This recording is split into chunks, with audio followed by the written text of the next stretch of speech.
Right. And we are live here with my guest, George Bardissi. Welcome to the show, George. Welcome everybody listening and watching on the replay. Watching live, people usually takes people a few moments to come on. So, George, it's good to see you, man. I haven't seen you in a long time. Yeah, it's been quite some time. I think the last time we did one of this was maybe Q1. So a whole year has transpired, maybe a few times over with coronavirus and such. So yeah, it's been interesting. Yeah, it only feels like 4 years, right? Yeah, I mean, for some people, it's like, back in school when you used to look at the clock waiting for the class to end and it would go really, really slowly. Yeah, it could be one of them for sure. Right. All right. So I got to figure out a way I'm going to take the audit logo off of your head because I think that's, you're a guest on the show.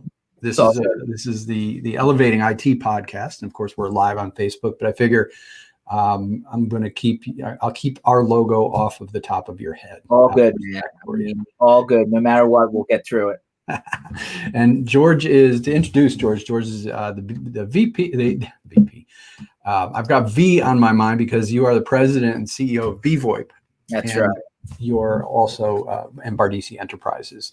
Now, do you still own an MSP? I know you Yeah, good question. So bvoip kind of was, we took money from an MSP after we kind of proved the concept out and started bvoip as a channel only company. So my little regional MSP here in Philadelphia, which pretty much don't run the day to day. I still, get sucked into it, when we get into more strategic conversations, but, my little regional MSP here is still alive and well and, cash flow positive, which is always good.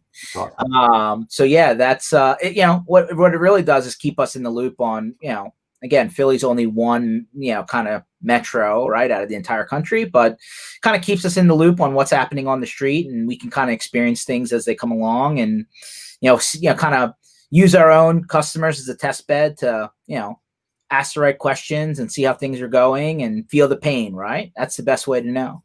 Cool. Well, I asked you to come on with me because you are one of the folks that I've known you for a long time. Being a vendor partner in the channel, I've seen you at events and I've watched what you do, and I'm always just impressed with your salesmanship, your ability to sell, your branding ability. You're a really smart marketer, so you've got a ton of information I'm going to try and pull out of you on the show today. Wide open book. Let's jam. Yeah, man. So I'm going to just ask you a bunch of questions. So.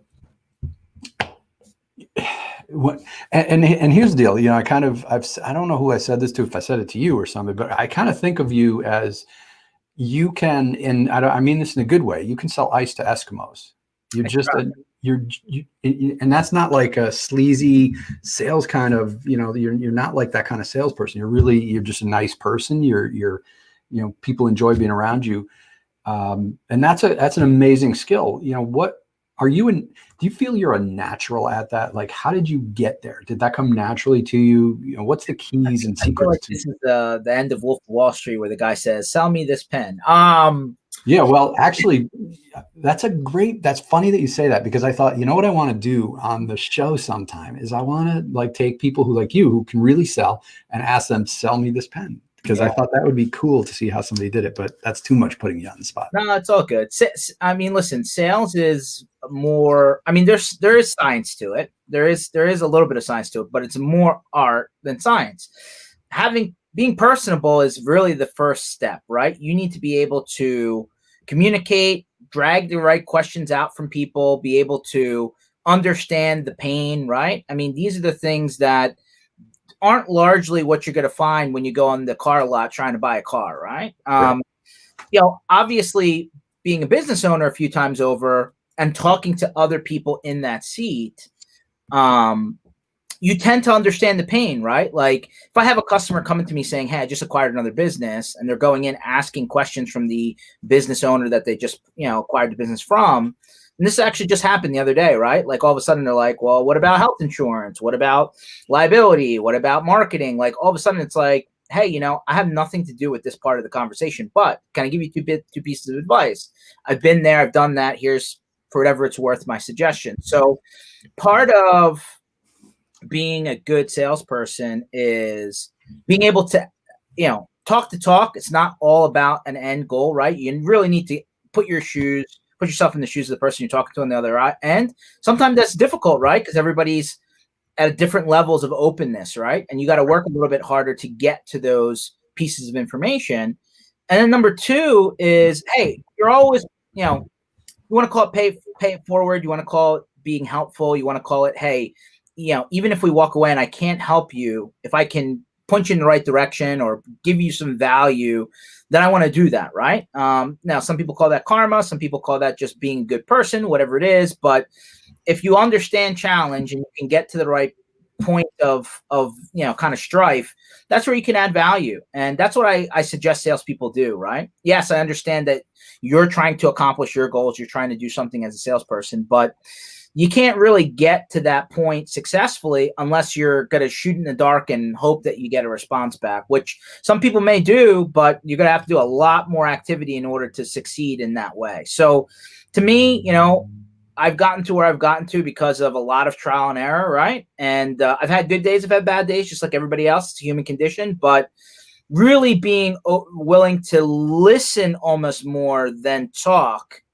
I know that's the almost anti-sales to some degree, but listen more than talk is part of the key components to being successful, I think.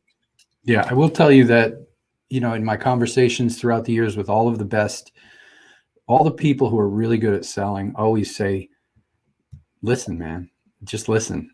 And that is a testimony to you being one of the on that list, because, if you're saying the opposite, then you shouldn't be talking about sales.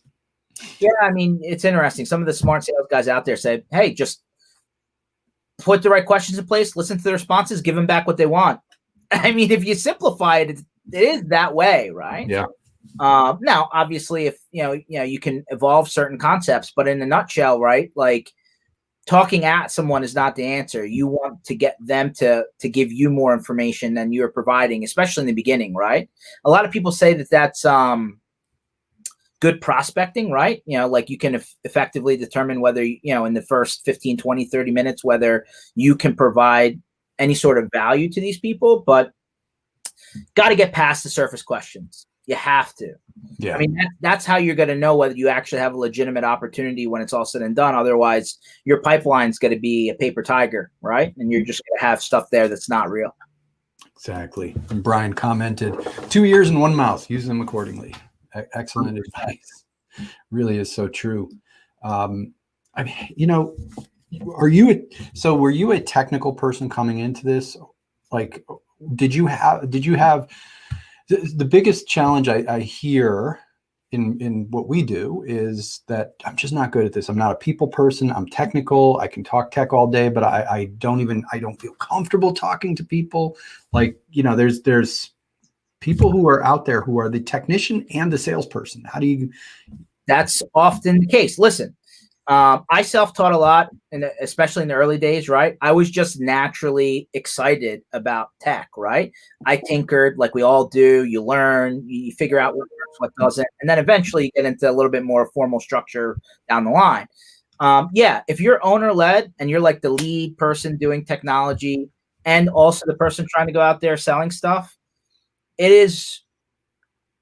you need to zoom out and understand that you're running a business first. And I know that's really hard because sometimes you're an accidental business owner. How does that happen, right? Hey, you're just good at tech. You're helping people. Find out you can make a little bit of money doing it, and it morphs and it morphs and it morphs. When you get into that sales hat, at the end of the day, the customer, for the most part, doesn't care which vendors, which pieces, which backup, which whatever, right? There's a couple of key names that may show up in the conversation, and mostly that's you digging information. Hey, what are you doing for this? What are you doing for that? Very rarely does somebody come in saying, well, I called you because you said you're good at Dell computers, right? Sometimes, but in the most case, you're going in there saying, hey, listen, I want to help you. I want to understand what your challenges are first. I want to understand how your business runs. And then maybe I can then go backwards from there and say, here's how we can use technology to fill in some of these gaps. So it is a reversal, right, of the technology thing, because we're so geeked up And hey, I still get super excited by cool tech. But we're so geeked up on the nuts and the bolts and the spinning wheels that we forget to ask the person making the decision, what's important to them, number one. Number two, they're probably not technical, or else they may try and be doing this on their own, right? We've all run into that, right? The office manager that's also the IT person, that's also the check signer for the, like all of a sudden it's like, you can't really be successful doing all of those things, and that's why you're talking to me. But you really need to understand that you're talking to a business person or a decision maker. Take the technology speak and put it on the shelf for a second. You can bring it back later in the conversation once you're trying to show how you can help them. But you really need to talk about the business challenges. And even more now than ever, the plumbing is kind of expected, right? The infrastructure, the plumbing, the computers turning on, like the internet working. Yeah, got it. Now we're talking about more business intelligence. We're talking about line of business apps. We're talking about workflow. Like these are the types of conversations that are starting to bubble up to the top, right? So understand that the stuff that me and you, Mike, probably geek out on are probably not top of mind for the person on the other end of that convo. Right. Now, you mentioned something that I think is I want to dig into a little bit about that you were excited about this stuff.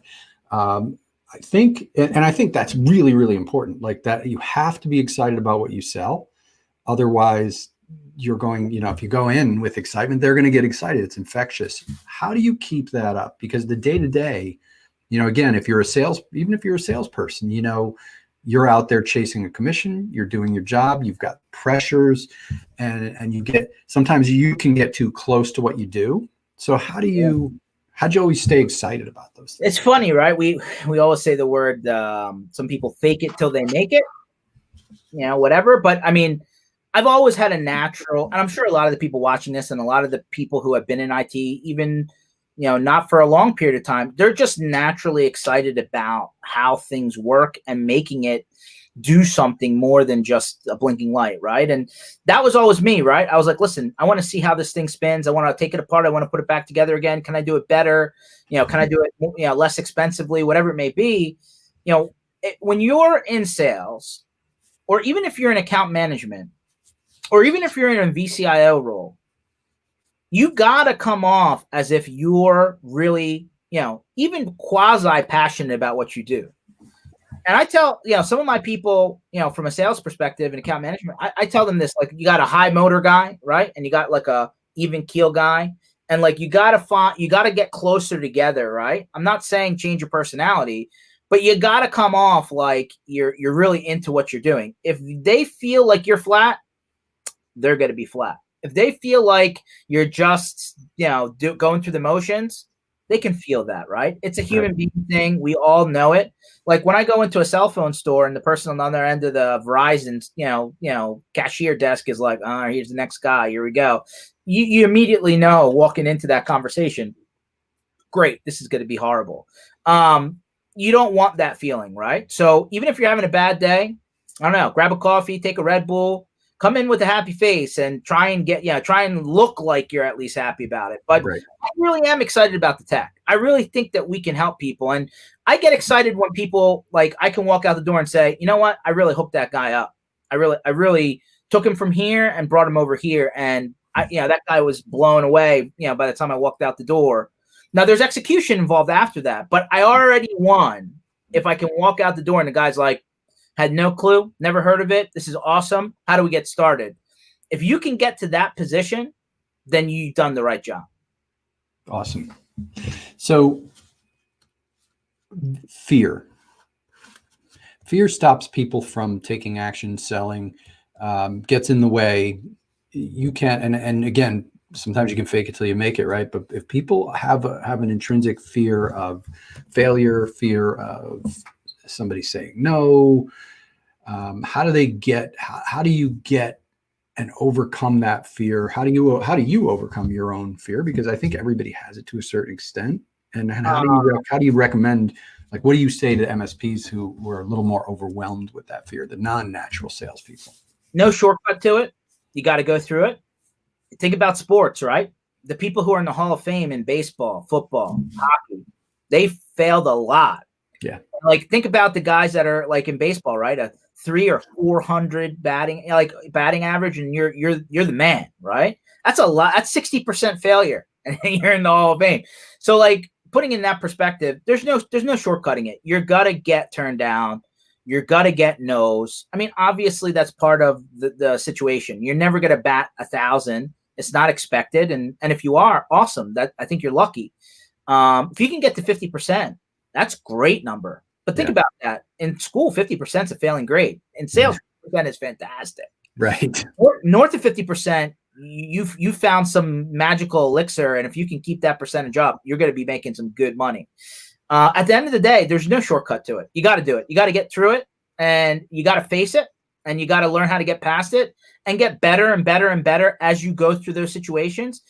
Don't hesitate to ask the question, what could I have done better? What convinced you, Mr. End Customer, to go left versus right?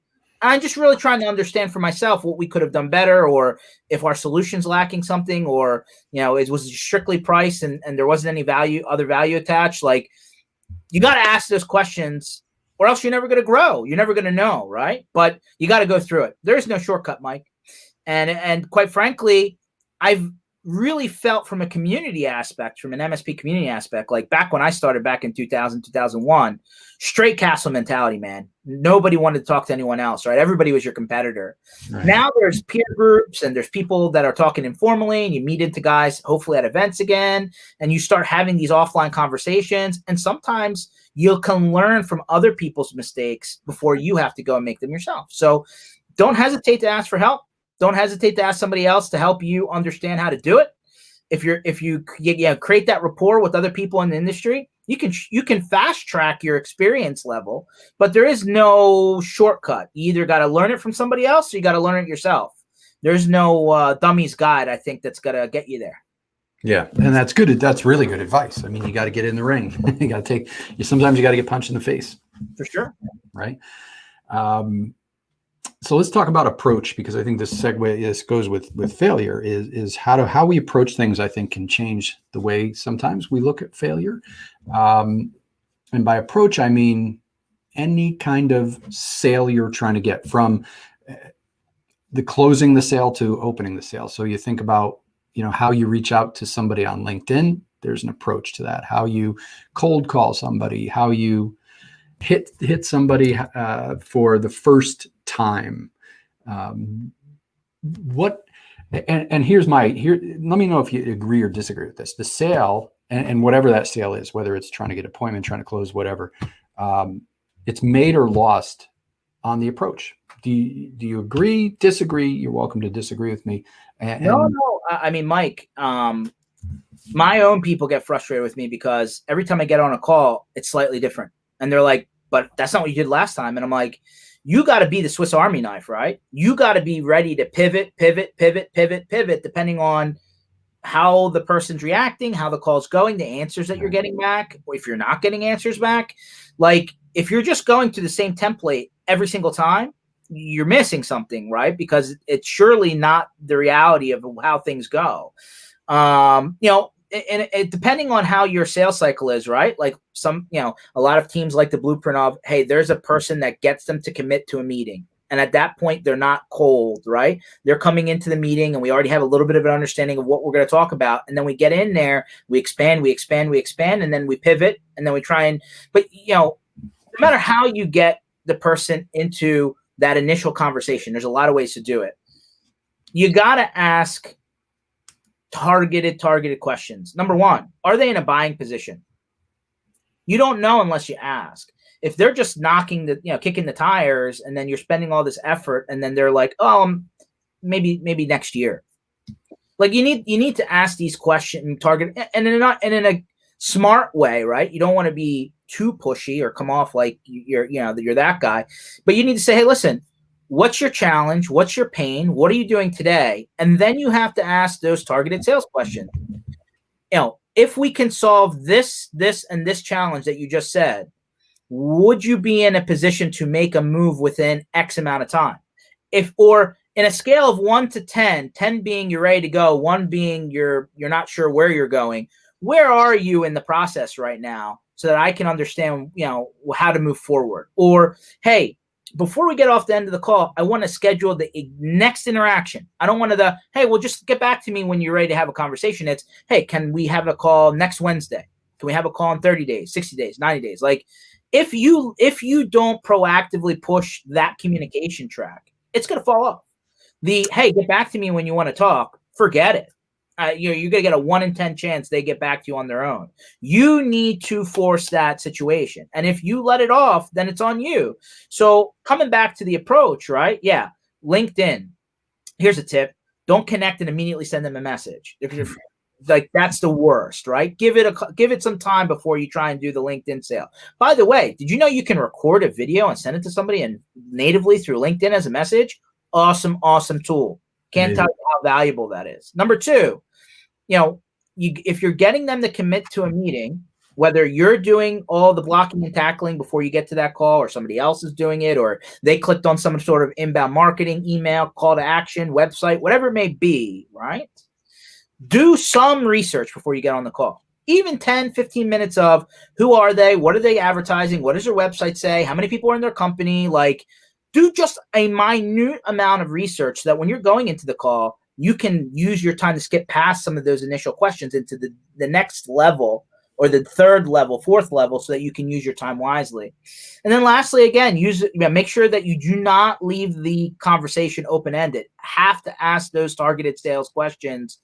Time, temperament, if something's going to push them over the fence, what their hot buttons are. These are all blocking and tackling moves, but they're critical, because if you just leave the conversation open-ended, I don't expect that the conversation is going to move forward, to be honest with you. And then what ends up happening, Mike, we've all been there. You have to go and re-warm up that lead again. Right. And then that's a time burner. That's great advice. There's a lot of stuff in there. I want to underscore one of those things that you said, to not be, to ask for what you want. You were talking about, if you want the appointment, give them options, ask for the appointment. Don't just be soft about it. And I think, especially for me, I was never a natural salesperson. And I always felt that fear, going back to fear, of asking somebody to do something, right? Because we have to do that to sell. We have to lead them down the path, right? We have to ask them for the appointment. We have to ask them to confirm things. We have to ask them questions that affirm what we want them to do. And then we have to ask them for the close, for the sale, whatever that sale is. And I always felt like, I don't want to be pushy. I want them to come to me, and it never worked. Never worked. Mike, I'm with you. This was part of the thing that I had to learn myself, right? I was so excited about hearing about them and how technology can help them, and I forgot to ask for the X. Right. Simply put, if you don't ask, you can't get. End of discussion. If you do not ask those questions, right, you will not move forward down that cycle. And then you're going to get the question of, well, why are your sales cycles 90 and 120 and plus days instead of 30 or 45 or 60? Because you didn't ask. Right. And you didn't stay on top of those people, and you didn't force the agenda. There is granted a fine line between being direct and being pushy. Yep. Pushy's bad, right? Like, we've all heard, and ourselves have heard hey, dude, back off. I'll call you back when I'm ready. And there's a fine line to that. Every day is not the answer, right? But every week is not unfair. Like, there is a fine timeline, but you can ask that question. Hey, I want to schedule a next call with you. When can we do that? Can you look at your calendar right now? Or if you're too busy, or you're on the road, or you don't have it in front of you, let me send you one. And if it's not good, reject it back and just let me know when there's a better time. If you leave it up to them to get to progress the communication forward, because you didn't ask for it, it won't move. Yeah. It will not. Yeah. And what I learned in that process was, I thought I was going to be pushy. That's exactly the thing. I thought I was going to be too pushy, so I wasn't direct. And there is absolutely agree 100% the difference between being direct and pushy. And I was in a position years ago where I just simply had to set appointments for promotions, cross promotions of companies. And when I was being soft about it and kind of being, trying to be coy or trying to get them to come to the decision on their own, nothing would happen. And I finally said, you know what, I'm just going to assume that they're going to say yes. And I didn't do it in a pushy way. I just said, listen, here's why we do it. Here's the value to you. And I'd like to schedule that for 2 weeks out. I've got Wednesday at 1. Does that work for you? Confidence and directness are very tightly tied.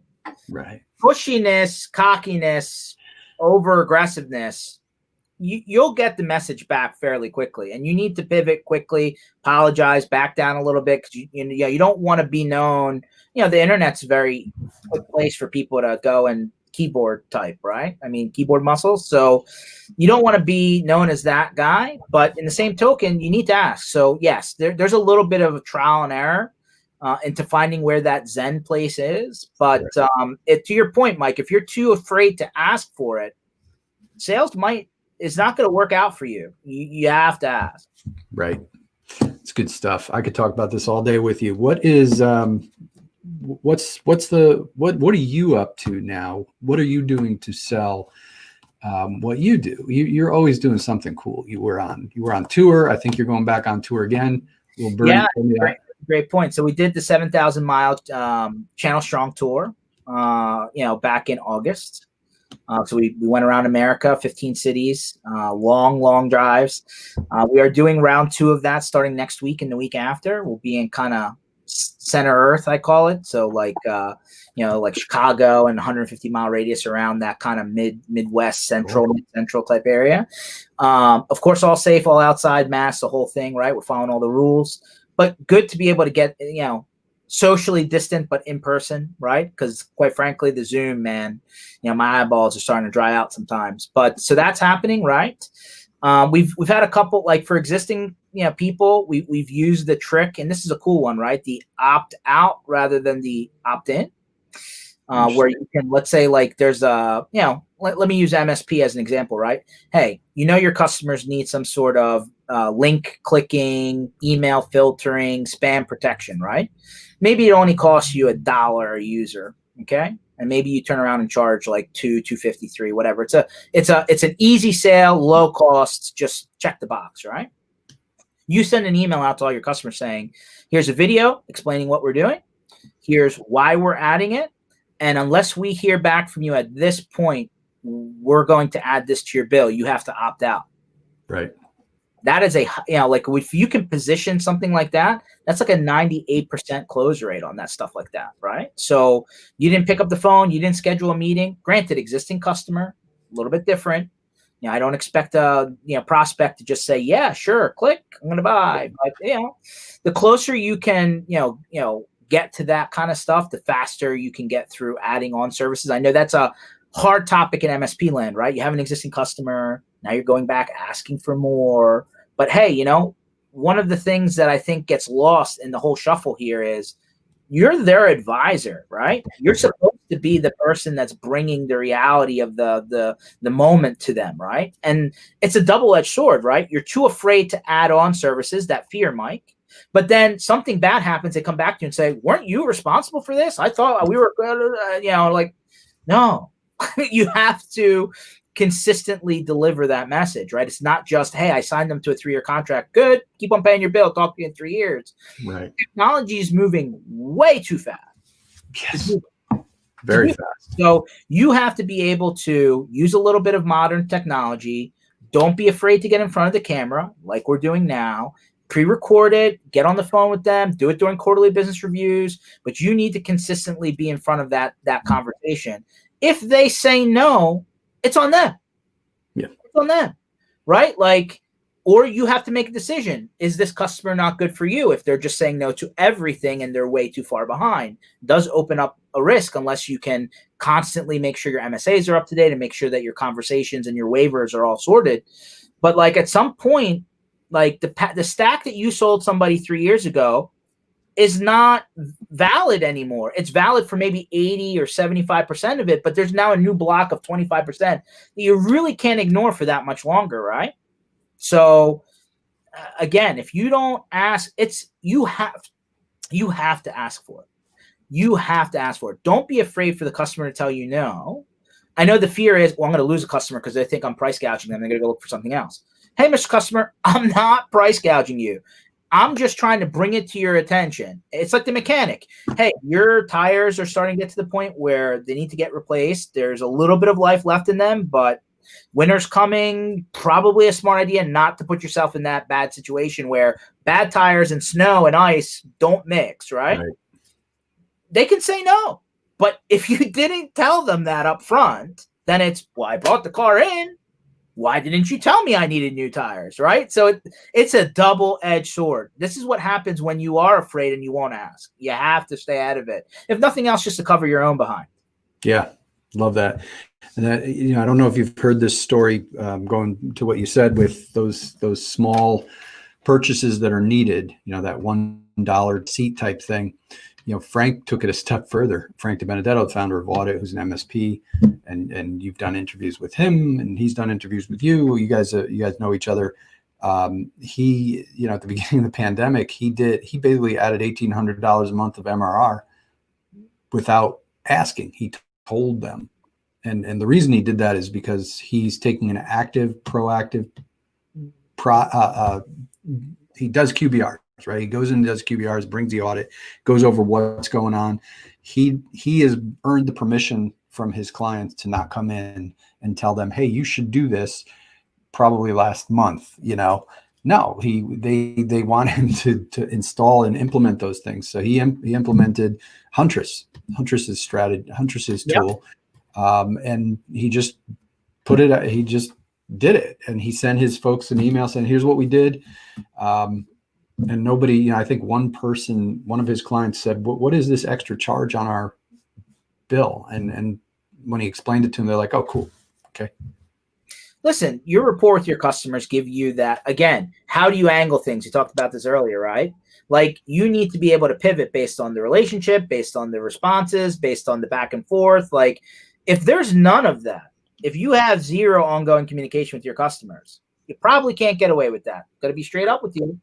They're going to question everything. Exactly. But if you keep that communication going and make sure that it's consistent, yeah, you can do that, especially if it's a situation where your customers, it's not, if you go to your customer and you double their bill, oh, they're going to add, they're going to, sure. If you go to your customer that goes up $50, $60, $100 a month, you probably can get away with that if they, with the understanding that you're trying to have their back. So, being able to understand the person on the other end, again, whether it's a prospect, whether it's an existing customer, it's always the challenge. You're trying to figure out who you're dealing with, what their temperament is. Can you get the information out of them? Again, that's a great, and again, the opt out is a great sales technique, but it works in certain situations. You can't expect them to opt out of, hey, I'm going to just sell you a new car. We'll take your old one away. You're never going to know. It's just going to show up in your driveway. I think that's a little bit too big.